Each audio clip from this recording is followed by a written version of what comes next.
성경적 심판론, 특히 창세기 6장의 노아 홍수 사건을 다룸에 있어 현대 교회와 신학은 종종 하나님을 단순히 도덕적 위반에 대해 기계적으로 그리고 감정적으로 징벌을 가하는 외부적 재판관으로 축소하는 경향이 있습니다.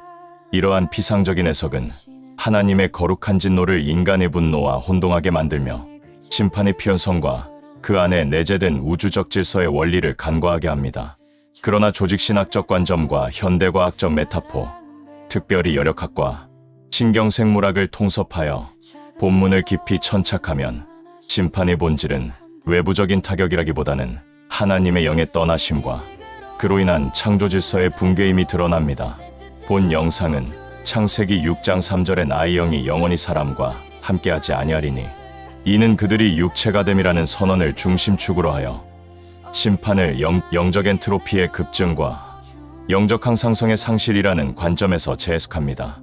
하나님은 생명의 원천이자 질서의 보존자이십니다.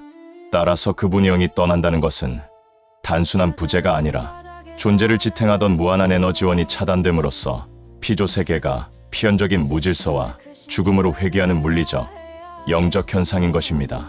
또한 이러한 전우주적 붕괴의 상황 속에서 노아가 입은 은혜의 세 가지 요소, 의인, 완전한 자, 동행하는 자를 예수 그리스도의 삼중직과 연결하여 심판이 단순한 파괴가 아니라 구원론적 원형을 제시하는 계시적 사건임을 입증할 것입니다.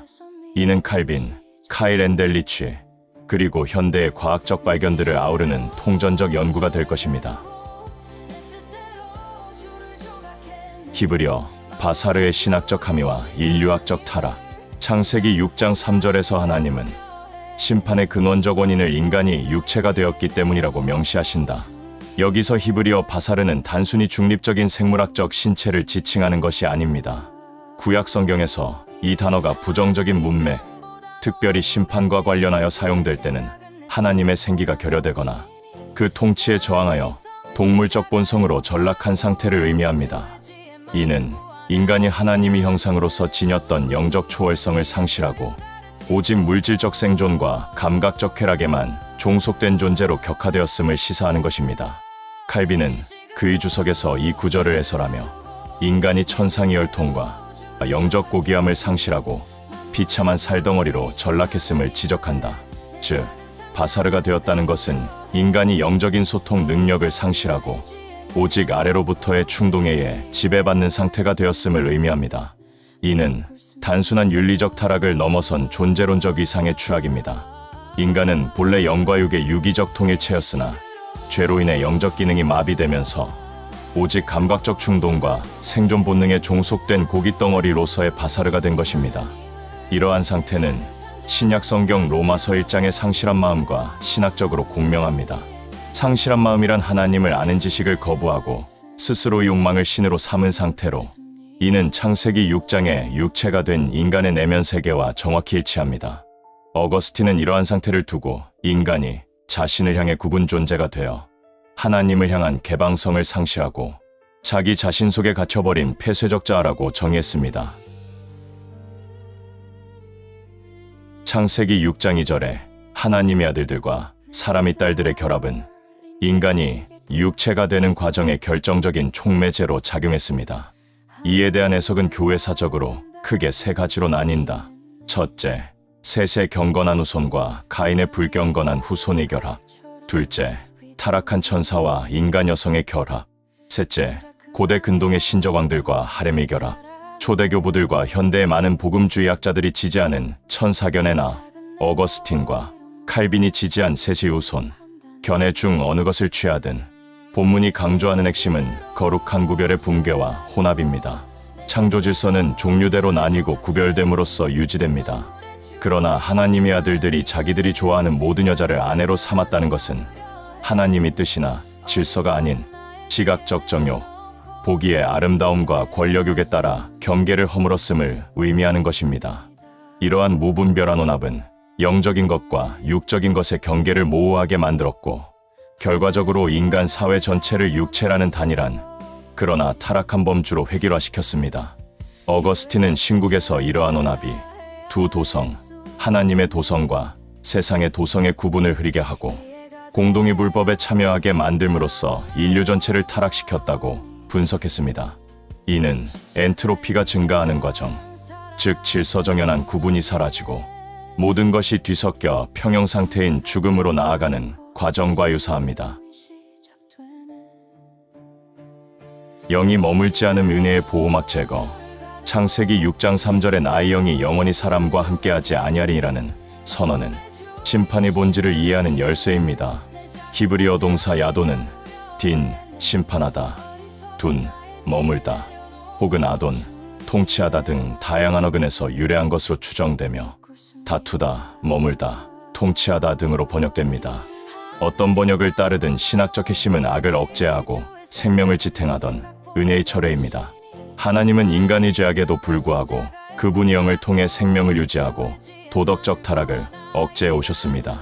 그러나 인간이 완전히 육체가 되어버린 시점에서 하나님은 더 이상 그분의 영을 인간 속에 강제로 머물게 하거나 죄와 다투게 하지 않기로 결정하신 것입니다.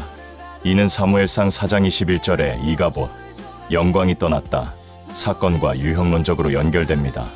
엘리제 사장 시대에 언약궤를 빼앗겼을 때 비느하스의 아내가 외친 이가봇은 이스라엘의 존립 근거인 셰키나, 영광의 부재를 의미했습니다. 하나님이 영광이 떠나자 이스라엘은 방어력을 상실하고 패배했습니다. 마찬가지로 창세기 6장의 홍수 심판은 하나님이 적극적으로 악을 창조하여 멸망시키는 것이 아니라 악을 억제하고 우주적 질서를 붙들고 있던 일반은 총의 손길을 거두시는 행위로 이해해야 합니다. 로마서 1장의 내버려 두심과 수동적 진노, 이러한 떠나심의 신학은 바울이 로마서 1장에서 설명한 하나님의 진노와 일맥상통한다. 로마서 1장 24절, 26절, 28절에서 반복되는 하나님께서 그들을 내버려 두사라는 표현은 심판의 수동적 성격을 극명하게 보여주고 있습니다. 하나님이 인간을 포기하고 내버려 두실 때 인간은 자유를 얻는 것이 아니라 스스로의 타락한 본성에 의해 자멸의 길로 가속화됩니다. 제어 장치가 풀린 기차가 탈선을 향해 질주하듯 하나님의 영이 떠난 육체는 브레이크 없는 타락으로 치닫습니다. 즉, 심판의 진정한 공포는 외부의 벼락이 아니라 하나님의 부재 그 자체이며 이는 곧 존재의 기반이 무너지는 것을 의미합니다. 칼 바르트는 이를 두고 인간이 하나님 없이 스스로의 힘으로 존재하려는 시도 자체가 무로 향하는 길이며 하나님은 단지 그 손을 놓으심으로써 인간이 선택한 무의 실체를 경험하게 하신다고 설명합니다. 개방계와 고립계의 신화, 열역학 제2 법칙에 따르면 고립계의 엔트로피, 무질서도는 시간이 지남에 따라 항상 증가합니다. 에너지가 외부에서 지속적으로 주입되지 않으면 질서는 무질서로, 생명은 죽음으로, 구조는 붕괴로 나아가는 것입니다. 개방계로서의 인간, 타락 전 인간과 피조 세계는 생명의 원천이신 하나님과 연결된 개방계였습니다. 하나님으로부터 오는 루아흐, 영생기의 지속적인 공급은 인간의 영적, 도덕적, 물리적 질서를 유지하는 네겐트로피, 음의 엔트로피 역할을 했습니다. 성령은 무질서를 억제하고 생명활동을 조직화하는 에너지원인 것입니다. 고립계로의 전환, 창세기 6장에서 인간이 육체가 되었다는 선언은 인간이 하나님과의 연결을 끊고 스스로 닫힌 시스템이 되었음을 의미합니다. 인간은 하나님 없이 스스로의 자원으로 생존하고 문명을 건설하려 했으나 이는 외부 에너지원이 차단된 상태에서의 활동일 뿐이었습니다. 무질서의 급증, 에너지 공급이 끊긴 시스템에서 엔트로피가 급증하듯 성령의 통제가 사라진 인간 사회에는 폭력과 부패가 기하급수적으로 증가했습니다. 그 마음의 생각의 모든 계획이 항상 악할 뿐임이라는 진단은 영적 엔트로피가 극대화된 상태를 보여줍니다. 노아 홍수는 이러한 도덕적, 존재론적 엔트로피가 임계점을 넘어 시스템 전체가 열적 사망과 같은 붕괴에 이른 필연적 귀결이었습니다. 골로새서 1장 17절과 강한 상호작용, 현대 물리학에서 원자핵 내의 양성자들은 전자기적 반발력 서로 밀어내는 힘에도 불구하고 강한 상호작용에 의해 결합되어 물질을 구성합니다. 만약 이 강력이 사라진다면 우주의 모든 원자핵은 순식간에 분해되어 흩어질 것입니다.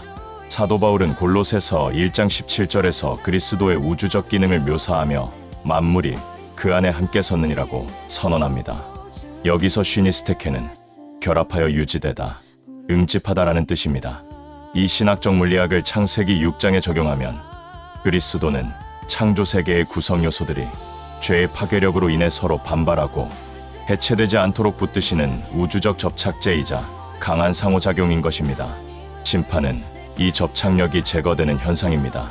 마치 원자에게서 강력이 사라지면 양성자들이 서로 밀어내어 원자가 붕괴되듯이 나의 영이 함께하지 않겠다는 선언과 함께 인간 사회를 지탱하던 도덕적 인력, 사회적 결속력, 그리고 자연계를 붙들던 질서가 붕괴되었습니다. 그 결과 인간 사회는 만인에 대한 만인의 투쟁으로 치달았고 자연계는 큰 기품이 샘들이 터지며 하늘의 창문들이 열리는 창조 이전의 혼돈으로 회귀를 겪게 되었습니다. 영적 항상성과 신경과 소성의 역기능. 생물학적 항상성은 생명체가 생존을 위해 내부 환경 등을 일정하게 유지하려는 조절기제입니다. 영적으로도 인간은 죄의 유혹과 외부 스트레스 속에서 거룩함과 하나님과의 관계를 유지하려는 영적 항상성이 필요합니다. 이는 성령이 내주하심과 양심의 기능, 그리고 말씀의 묵상을 통해 작동합니다. 그러나 육체가 된 인간은 죄에 대한 저항력을 상실했습니다. 이는 신경과학적으로 설명할 때 부정적 신경과 소성의 결과라 할 수 있습니다. 뇌는 반복되는 경험과 생각에 따라 회로를 재구성하는데 창세기 6장 인류는 모든 계획이 항상악할 뿐인 상태를 반복함으로써 죄를 짓는 신경회로를 강화하고 하나님을 찾는 회로를 퇴화시켰습니다. 감각 게이팅 결함과 영적 둔감함. 정상적인 뇌는 불필요한 자극을 걸러내고 중요한 정보에 집중하는 감각 게이팅 기능을 수행합니다.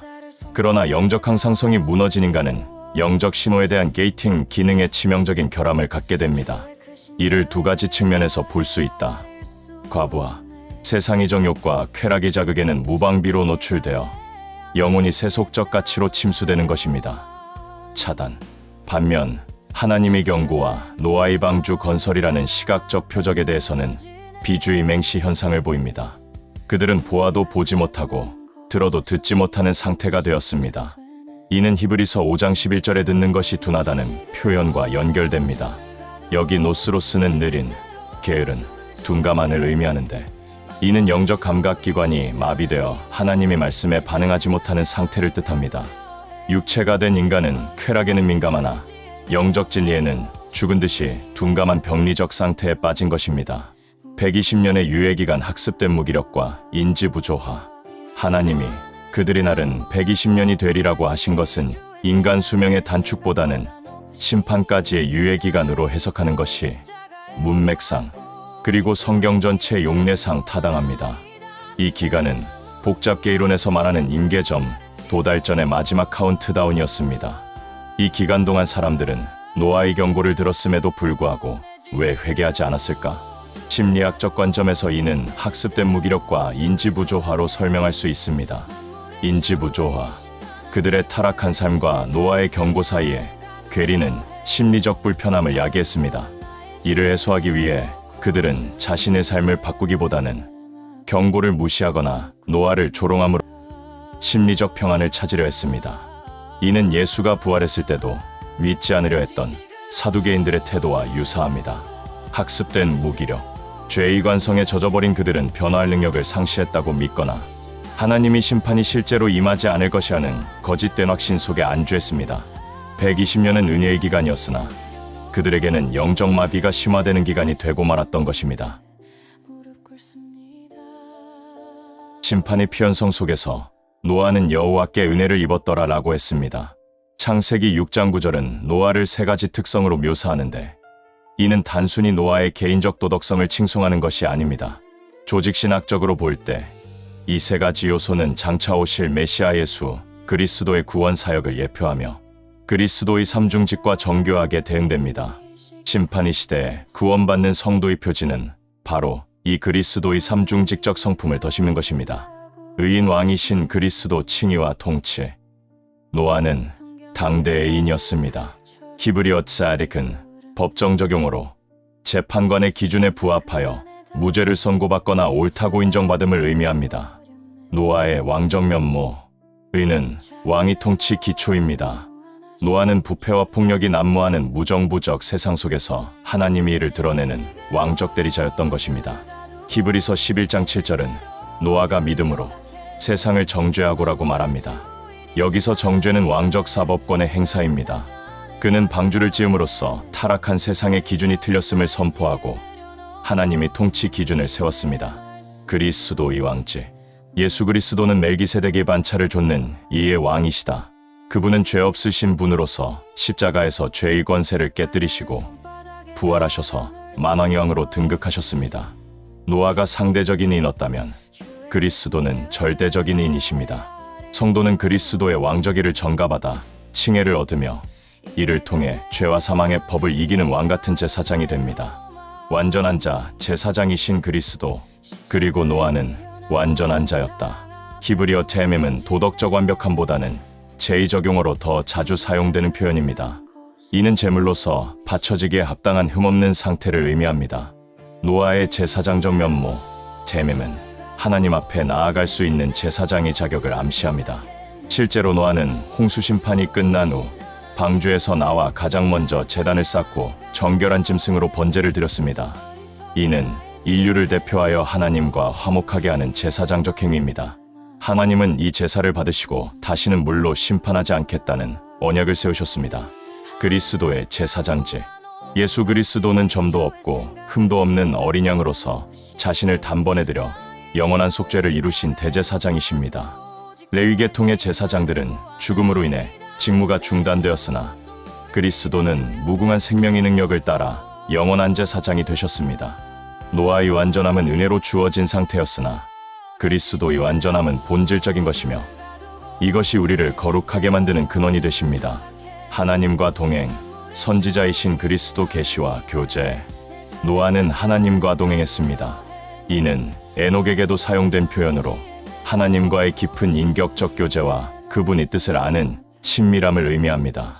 히브리어 할라크는 걷다라는 뜻으로 삶의 방식과 방향이 하나님과 일치함을 나타내는 것입니다.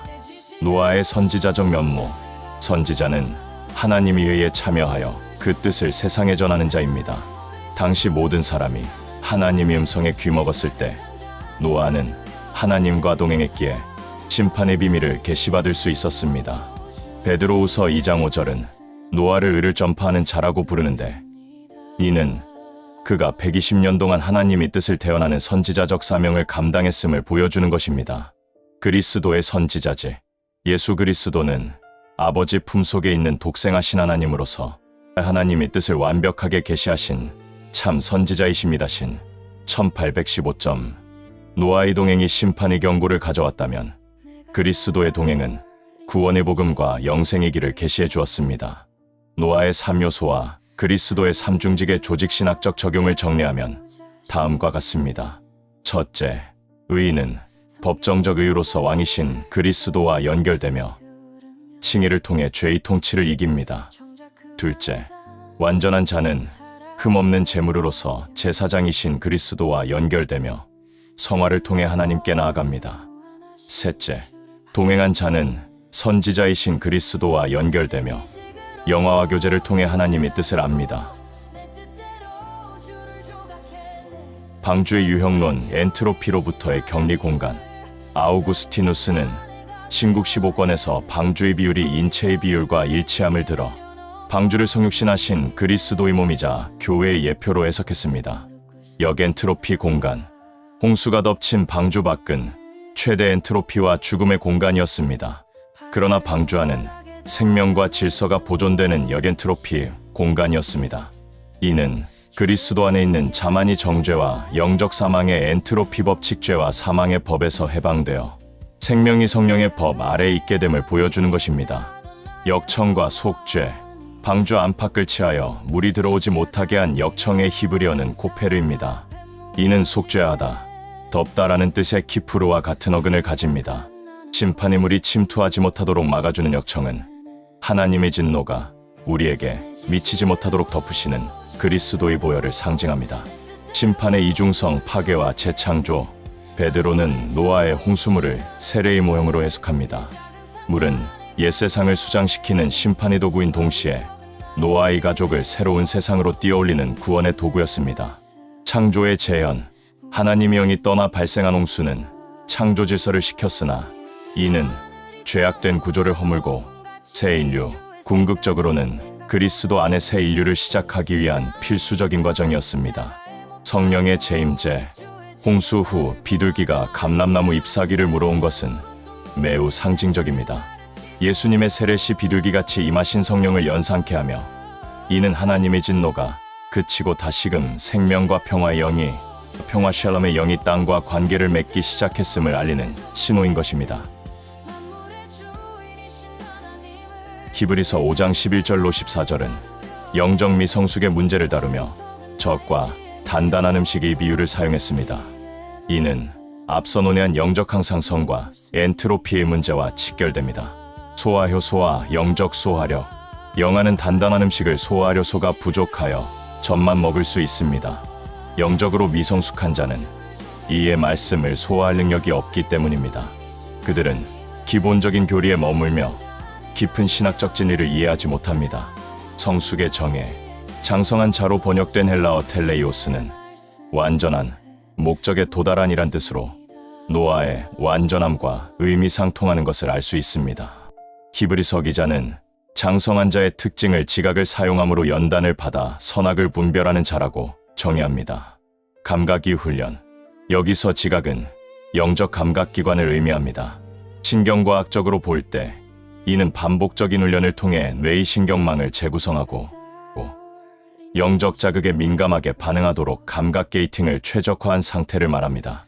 육체가 된 자들은 감각이 마비되었으나 성숙한 자는 영적 감각이 살아있어 하나님의 깊은 뜻을 분별하고 엔트로피를 거슬러 의를 행하게 된다는 말씀입니다. 결론, 현대적 적용과 실존적 결단. 창세기 6장의 심판은 고대의 신화가 아니라 하나님의 영이 떠난 문명이 겪게 될 필연적 붕괴를 보여주는 영적 물리학의 법칙이었습니다. 오늘날 현대사회는 기술적 진보에도 불구하고 극심한 도덕적 엔트로피, 정신적 분열, 그리고 영적 항상성의 붕괴를 겪고 있습니다.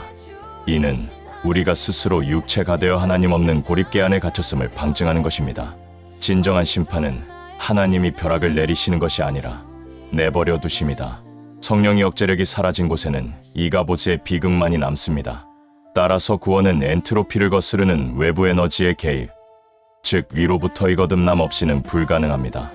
노아의 3요소를 완성하신 예수 그리스도만이 무너져가는 이 세상의 유일한 방주이십니다. 우리는 그리스도의 왕권에 복종하여 의를 회복하고 그의 제사장직에 의지하여 흠 없는 성결을 입으며 그의 선지자직을 통해 하나님과 동행하는 삶으로 나아가야 하는 것입니다. 오직 이 길만이 심판의 시대의 영적 항상성을 회복하고 단단한 식물을 먹으며 장성한 분량에 이르는 생명의 길입니다. 이러한 예는 우리로 하여금 값싼 은혜에 머물지 않고 보네퍼가 말한 값비싼 은혜를 추구하게 합니다. 그것은 껍질을 깨고 나오는 랍스터나 알을 깨고 나오는 새처럼 고통스럽지만 필수적인 성장을 통해 육체의 껍질을 벗고 영의 사람으로 변화되는 과정입니다. 이것이 바로 심판을 넘어 구원으로 나아가는 진정한 의미입니다.